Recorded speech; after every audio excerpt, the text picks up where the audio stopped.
Dave, we have a movie star on the line today. A movie star who was in a movie called Cold Meat, and I've been watching the trailer.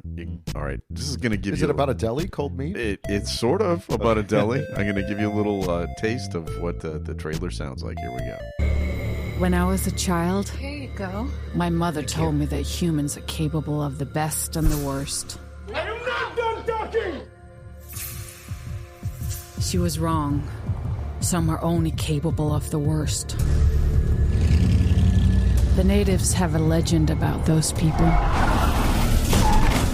A legend as old as the mountains of this region. They say that in time of famine, an evil spirit comes out of the woods to possess those who had cannibalized the flesh of their peers. On right. So it's a comedy. Yeah, right. Dom DeLuise. Is Jim Carrey in this, I wonder?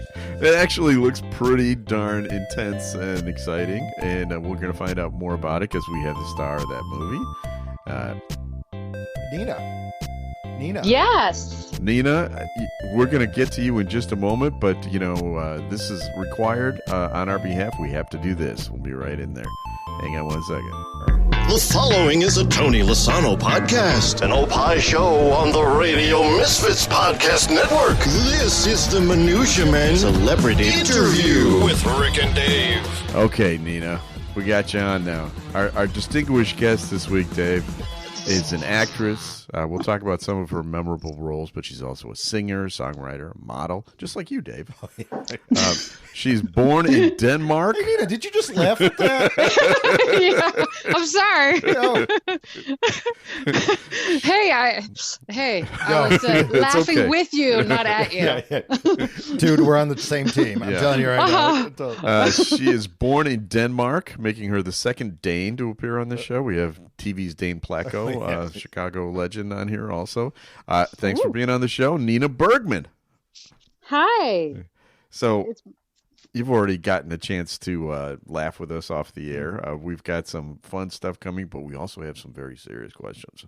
And one of the things is, I know that you were born into the creative world. Tell everybody about your famous grandfather. Okay.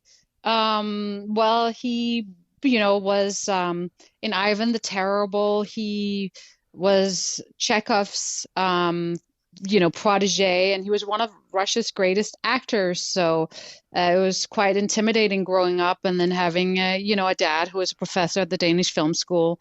So, yeah, it was all very intimidating growing up, having those two male figures in my life. I bet. So, your childhood sounds fascinating. It's London, Moscow, New York City. Okay, let me ask you, first pint. When was the first, how old were you when you drank your first pint in London? Were you there in the... I was 14 when I was in London. Okay, so you were like 11 then, probably, with your first But this is off the record, Nina. No one's going to hear no that. one listens Oh, to okay. this. No one is. I mean, in Denmark, you're allowed to drink when you're 15. I think now 16. Yeah. But everything in Denmark moves a little faster, I feel like. In Denmark? In Denmark. Yes. You start drinking a little earlier. Everything you mature a little faster. It feels like. Yeah. You're more self-sufficient because we bike around. The city. We all have bicycles, and we do pretty much what we want at a very young age. So we're very. It's a little different, here in California. You're stuck with your parents. They have to drive you everywhere. So that's true. It is a lot different. So you were traveling around Europe with your Russian grandparents, which are just fascinating. Tell us a little bit about your childhood, and it sounds wonderful. It seems like you were exposed to so many wonderful cultural things. I just, was a performer and born into it. So, I started dancing ballet when I was 4, and then I performed with my grandmother. I started performing with her, and then I was just always performing, traveling, and, when you're a kid, you don't know. I mean, I didn't know anything different. Right. You know, so it wasn't like, it sounds, I think, more glamorous than it is. I mean, I wanted to play with the other kids and have a normal life, but I was always performing, rehearsing, taking classes, so I think, you always want what you don't have. I just wanted a normal childhood.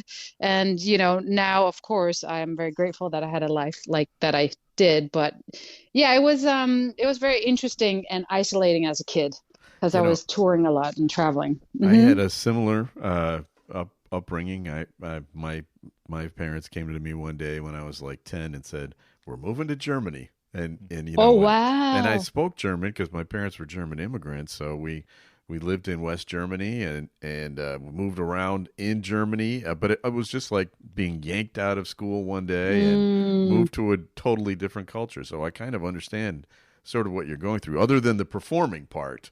And the ballet. Yeah, well, the ballet. I'm pretty smooth. Yeah, I'm pretty smooth. So you're in a bunch of serious things like Cold Meat, but you've also got some comedy chops. I've noticed that. I looked at your list of appearances. You did a bunch of comedy bits on late night talk shows. You were on Leno and Craig Ferguson and James Corden. Tell us about how you got into that, and if you have any favorite memories from that time. Yeah, Craig Ferguson is my favorite. I was hired as a model to come on the show and say 2 words. Uh-huh. And then they realized, oh, this girl can act and she can talk. So they just kept having me on as different characters and skits. And, Craig Ferguson, the way he works is he has a lot of writers that write the skits, but ultimately he gets to decide. So a lot of times we would just kind of ad lib and, know the scenario, and then we would just kind of go with it. So I got to play a lot of, it's like improv class on TV with amazing talent. So it was a lot of fun. So Ferguson's from Scotland, right? Is he? Yeah. He has a Scottish accent. Yeah. So, I mean, they're all, that was just the freest show where he kind of let you do what you wanted to do, where some of the other shows are a little more structured and scripted, and you kind of got to stick with the script. Right. And Jay Leno, you were on 63 times, I see. So. Yeah, I don't know why they put 63. I wasn't on all of them, but I did so many. I don't even know how many. Okay. I did a lot, playing all different kinds of characters. I'm sure people eventually would be like, that's the same girl that pretends to be in the audience. She was a baker yesterday. Wait a minute. Yeah, exactly. I was like, people are going to know. Now I'm like from France. I'm like and then all of a sudden I'm like, one of the crew members. And then all of a sudden, I played all different kind of characters. Are you saying those are staged bits? right. I'm so sorry. Oh my God. God. Yeah. Wow. It's Hollywood. It's all staged. Okay. I'm looking through you have worked with some of the creme de la creme of the industry. You've got John Malkovich, which of course is our Chicago buddy here. Eric Roberts, David Arquette. So I'm going to let you play we're going to play co-star roulette. Okay. Just pick any of your name. Well, you're going to actually do it. I don't have a wheel here. So visualize a big wheel and spin it. And just give it. Ooh, I could tell you do voice acting too. Staging this bit. Wow. Yeah, but I'm running out of breath. You have to say stop. Jesus Christ. No, keep going. No, he never stops. Keep going. Never stop. What else can you do? Can you do a You don't want to know. Okay. Yeah, no, wait. This is a we could do anything on podcast. That's right. No rules. There are no rules here. So spin your wheel. Okay. Although truth be told, you kind of like doing this, don't you? She does. You can tell she does. Yeah, it's all my singing lessons are paying off. Come on. Okay. Tell us a story about one of these great actors that you work with. Special points with John Malkovich, which is one of my all-time favorite Chicago actor. Yes. But it sounds like you want to hear something about John, huh? Not okay. Well, he did Yeah. kind of say that, but but you did the whole roulette wheel Yeah, thing. exactly. So We're going to give you some leeway here. It's all about you, Nina. Forget it. Whatever you want to talk about is fine. Well, we can start with. I do have a funny John story because I was shooting in Zurich with him, and it was like my first big uh part. I was the lead in it, playing across from John, and I was like a little bit starstruck, and I was too scared to say hi to him when we first got introduced, and so he's like, he's kind of interesting. He's one of those guys. I remember at lunch, he would sit and eat a tomato with a knife and fork, kind of guy. Yeah. While muttering something that you don't know. What we make him a little odd here in Chicago. Yeah, I mean, he's just very. I would call him eccentric. Yeah. He's just very eccentric, one of a kind, but a brilliant actor. A brilliant actor. Yeah. All right. Well, Yes. let's talk about Cold Meat because Yeah. you worked with another familiar face in that movie, and that's Alan Leach from Downton Abbey. Yes. A bit of a different role for him. We played part of the trailer in our show open. It looks like a pretty dark movie, and I know you describe yourself as an adrenaline junkie. Do you enjoy horror films as a viewer? Is it something that you have always liked, or is this like a new challenge for you? I hate horror movies. I can't watch them. I am very thin-skinned. I get nightmares.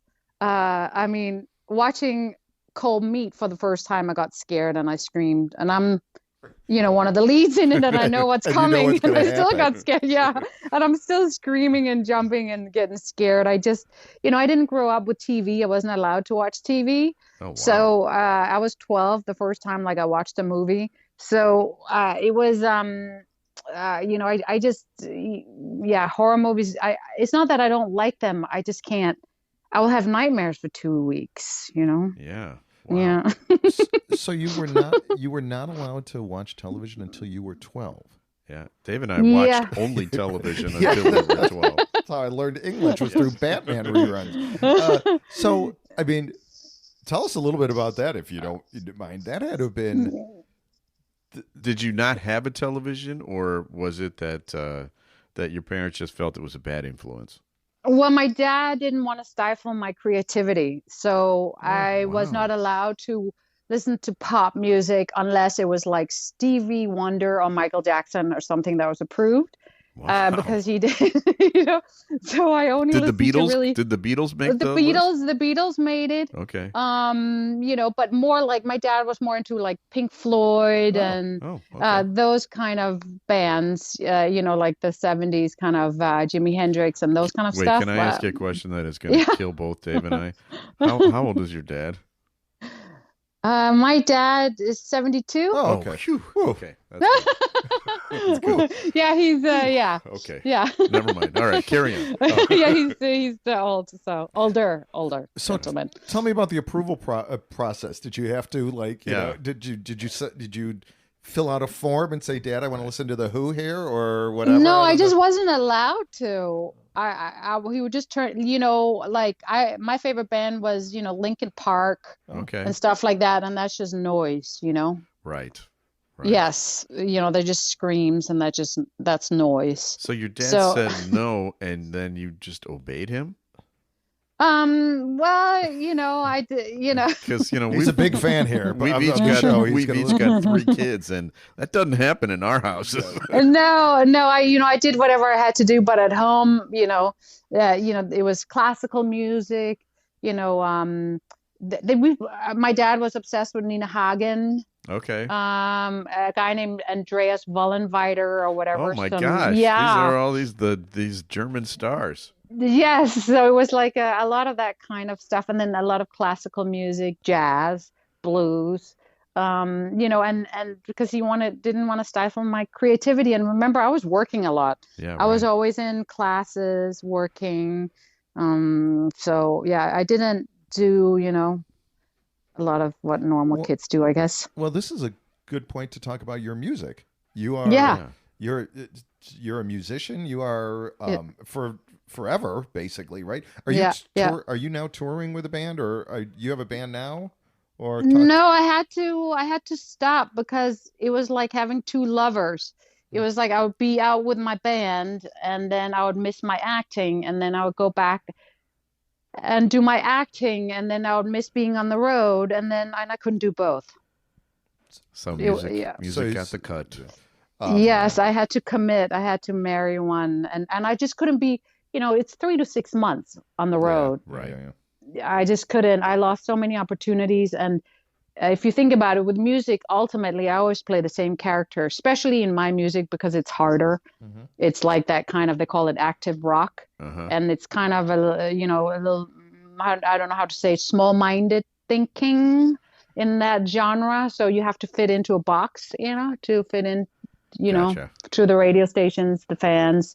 And it was just like one character. I felt like I wanted to do more. So I feel like in the acting, so your dad was right about it stifling your creativity. It is, I think, freedom is the key, right? Yeah. So I felt stifled. I wanted to do more eccentric things and the band and the audience just weren't. They weren't into it. No.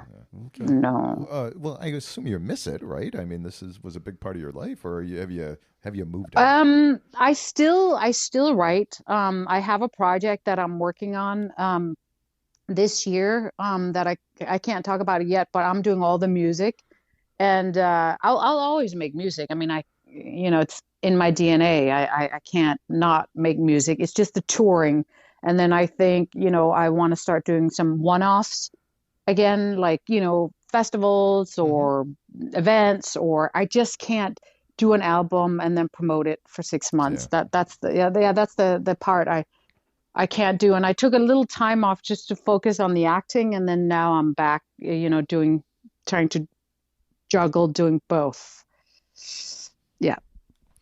So, I'm going to ask you a couple of quick questions about this, about this movie, because the title, Cold Meat, it certainly kind of grabs you. The first word is cold, and if you watch the film, it looks like you filmed it in a snowstorm in the mountains. Where did you guys film that? We shot it in Canada, Prince George, so it was freezing. Yeah. I bet. Yeah. Yes. And the second word in the title is meat, and I found that kind of funny because you're a vegan and an animal rights activist, and the meat involved in this movie is human meat. Which, yes. Did that enter your mind while you were filming, making humans think about what they're doing when they eat animals? Was that an extra layer of depth there in your mind? It's like a total joke on us, right? To be completely honest, I love everything about the movie, but I do not understand the title. Oh. Okay. I don't I mean, I think technically in the movie, I'm the meat. Right. As when you watch the movie, you'll see why. It was the working title, and then it just kept it. It wasn't supposed to be called that. It was just the working title, and then now it just became Cold Meat. And when you watch it, I think it somehow makes sense. I love the title. I think it's a grabber. It's a grabber. But people don't know what it is. They're like, what is true. that? That's a good point. They're like, but maybe that's a good point too. You don't know what it is. And it is very different. This movie is unlike anything I've ever done. So is it out there on any of the streaming services now? Yeah, so we had an official premiere in England where we couldn't go because it was an actor strike. Ellen and I couldn't do any press. Oh, right. And then they just last Saturday had an online premiere on Kino. So it's streamed there and it's up there until I think the 24th of this month.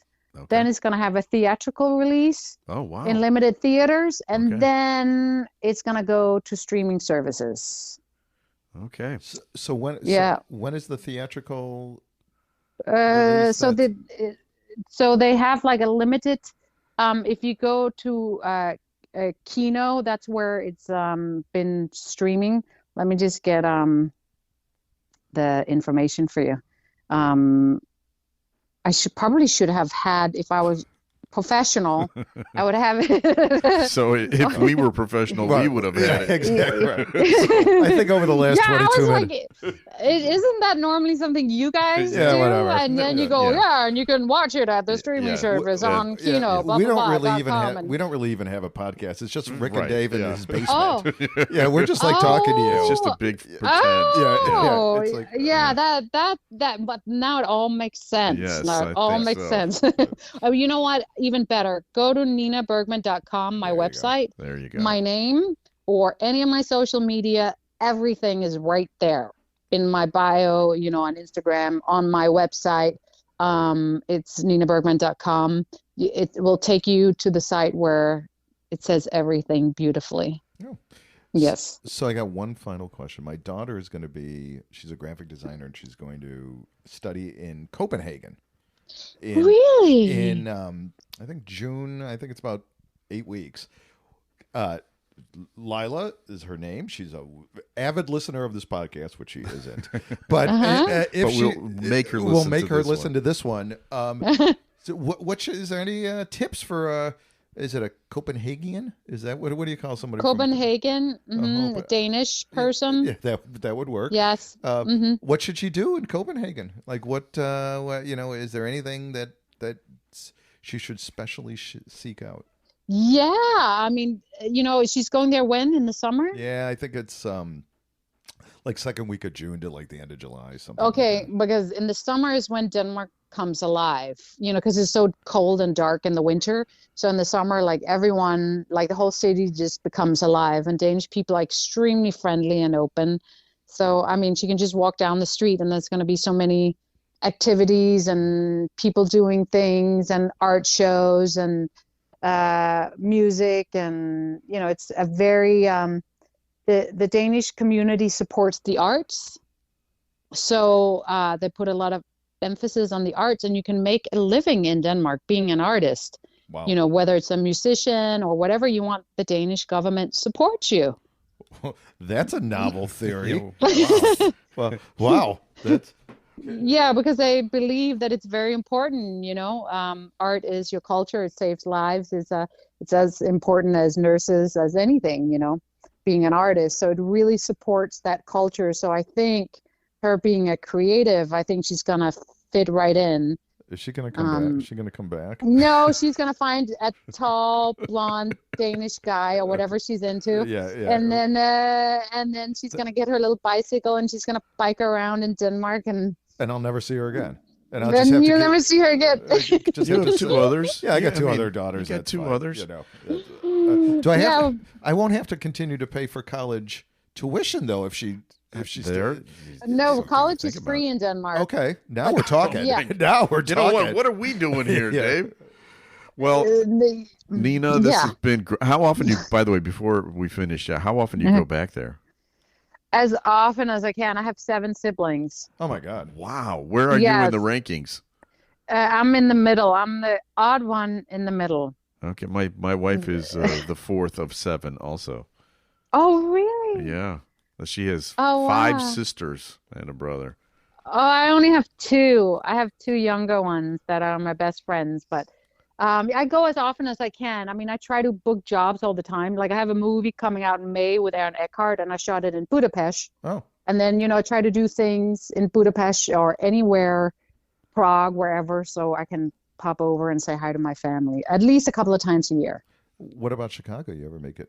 Have you? I would assume. you've been to Yeah, Chicago. I had a music manager in Chicago, and you guys like that hard rock that I do, and you guys are very angry.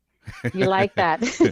Hard edged is what we are. Yes, hard edge. Streetwise, Yeah, Yes. we are Inner very city urban. Yeah. fighters is what we are. Me and Rick are very urban. We are very happy. You can yeah. probably yeah, tell. but you like, because my manager has Disturbed. He's the one that's been with the Disturbed guys. Oh wow. Okay. Yeah, and all of those. Yeah, so it's like that crowd where it's straight up. It's just refreshing to me because it's just straight up, no bullshit. Yeah, it's like kind of the opposite as here Yeah, in right, LA. exactly. Yes. So you guys are very refreshing to me. I like it, and you like, the kind of music that I like. Even though I don't look it, I just like, that kind of I don't know how you want to put it. Just, more intense music. Yeah. All right. We love it. Yeah. We love this intense. I love this intense music until about 7 o'clock at night before I Right. go to And bed. then Dave needs a nap. Yeah, then I need to take my Ambien and then go to Right. bed. And, I'll We eat dinner at around 5. Oh, then, we're rockers, Nina. We are rockers. But I do the same. I mean, I'm a yogi. I don't drink. I'm a vegan. I don't have any tattoos, any piercings. I'm up every morning by 5:30, 6 o'clock. I mean, if it's up to me, I'll go to bed at 9. I am so rock and roll, but that's the new. I'm straight edge. Yeah, There you go. So you guys prudent. are straight edge. You're cool. We are. So And so are you. Do you have any plans to come to Chicago? Because we can we'll give you meatless pizza, and take you to hard rock music. And They're really Chicago is not really a vegan's delight. We're kind of known as the hog butcher of the world here. So, but I heard it's changing because I work a lot with the guys from Filter, Gino, the old guitar player. Oh wow! And okay. he opened a restaurant there, and he said there's a lot of vegan. Like you guys are waking up slowly. Slowly, yes, slowly. Yes, slowly. while we're dodging the bullets. Yes. Well, thank you, Nina, for being on the show. You've been a delight. Yes, you're delightful. We've had a really fun conversation. I wish you the very best. If people want to follow you in your career, you mentioned your website. Can you mention that again and your social media? It's just my name, ninabergman.com, and Instagram is where I'm most active. And it's my name again, Nina Bergman, or Twitter, Facebook, but Instagram is where I spend most of my time if I do social media. Yeah. Thank you, Nina. Yeah, we really thank you. We really appreciate it. This was fun, and we'll see you again next. We assume you're going to do this every week with us, right? Well, Every Wednesday. Yeah, but now, I'll come back. In Copenhagen. Next movie. Yeah. Yes. Come to your daughter is going to love it. It's very safe too. Yes. Seriously, reach out to us. We'll be happy whenever you have another movie to have you on. And We'll talk to you soon. See you later, Nina. See you later. Yes. Bye-bye. Okay. Bye. There she is. Oh, she's a very Nina nice Bergman. lady. Very nice. Very lady. nice. Well-rounded. Very nice. Musician. Model. She's got a good sense of humor. Yes, she thinks exactly. we're funny. That's really That's all that really- matters, that's right? all- I mean, right. in the big scheme of things. Exactly what. Who are we talking to again? I don't even remember. But she laughed at 42% of our jokes, which is pretty good. Not bad. Not bad. Well, we have people to thank for this show. First of all, thanks to Nina for coming on the show. We also need to thank Wendy Shepard. Wendy, who lined it up for us. We have Tony Lasano is the executive producer of Minutia Men Celebrity Interview. We're distributed by Ed Silla with Radio Misfits. Great Talk Radio isn't dead. It just moved to a better place. RadioMisfits.com. And we'll be back again next week. Yeah, I'm going to say next week. Yeah, why All not? right. With another episode of Minutia Men Celebrity Interview. The proceeding was a presentation of the Radio Misfits Podcast Network. Find our other great shows on iTunes, Stitcher Radio, and at RadioMisfits.com. Thank you. Thank you. Thank you. This has been a presentation of Opie Productions. Tony, can you shut up?